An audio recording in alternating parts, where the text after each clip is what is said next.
अगर आपने इस कहानी को बीच में छोड़ा तो आप जिंदगी की सबसे खतरनाक सच्चाई मिस कर देंगे, क्योंकि इसमें एक मासूम बच्चे के साथ जो हुआ और फिर उसने जो किया वो दिल हिला देगा। सुबह की भागदौड़ अपने पूरे शोर पर थी, लेकिन उस बड़े और आलीशान बंगले के अंदर एक अजीब सी खामोशी फैली हुई थी, जैसे दीवारें खुद किसी तूफान का इंतजार कर रही हों।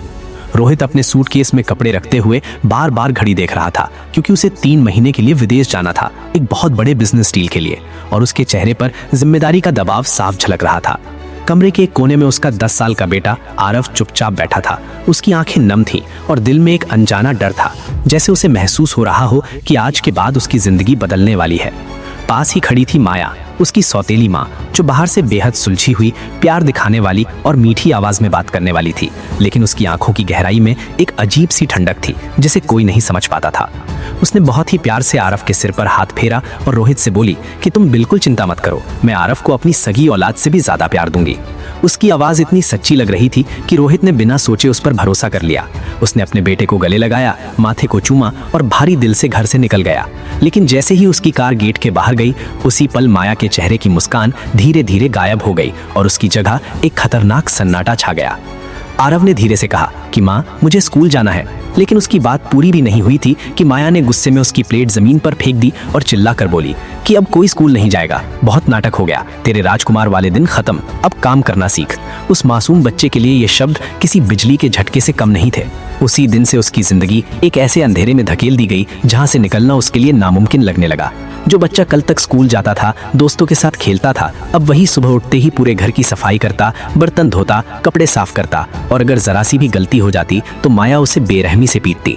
धीरे धीरे उसका शरीर कमजोर होने लगा, चेहरे की चमक गायब हो गई और आंखों में डर बस गया।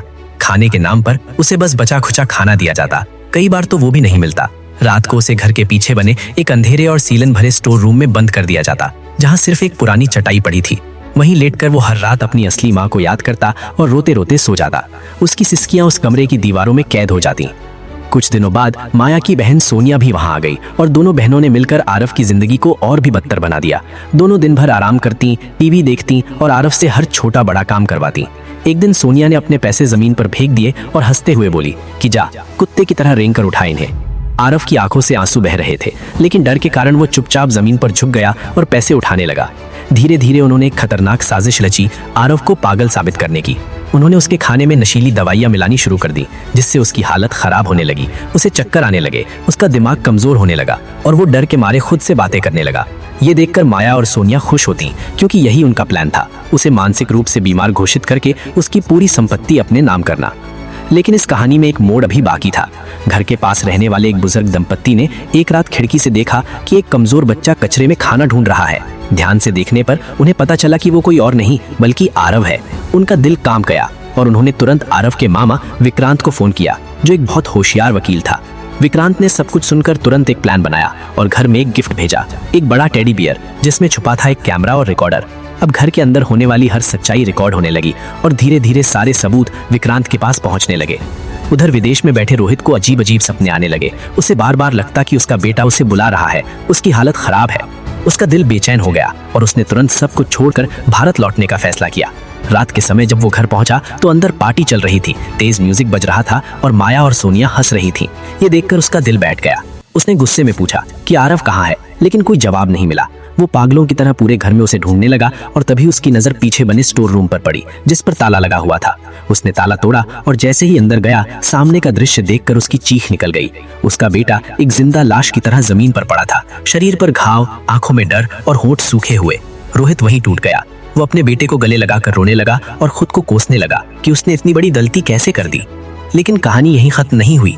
जैसे ही वो बाहर आया, माया ने उसे झूठी मेडिकल रिपोर्ट दिखाकर आरव को पागल साबित करने की कोशिश की, लेकिन तभी दरवाजा खुला और पुलिस अंदर आई। उनके साथ विक्रांत भी था। उसने टीवी पर वो सारे वीडियो चलाए जो टेडी बियर के कैमरे ने रिकॉर्ड किए थे। हर जुल्म, हर मारपीट, हर साजिश सबके सामने आ गई। माया और सोनिया के चेहरे से रंग उड़ गया और उनके पास कोई जवाब नहीं बचा। पुलिस ने तुरंत उन्हें गिरफ्तार कर लिया और उनके सारे झूठ का पर्दाफाश हो गया। कुछ महीनों के इलाज और प्यार के बाद आरव धीरे धीरे ठीक हो गया और उसकी मुस्कान वापस आ गई। रोहित ने अपने बेटे से वादा किया कि अब वो कभी उसे अकेला नहीं छोड़ेगा और अपनी जिंदगी का हर पल उसके साथ बिताएगा।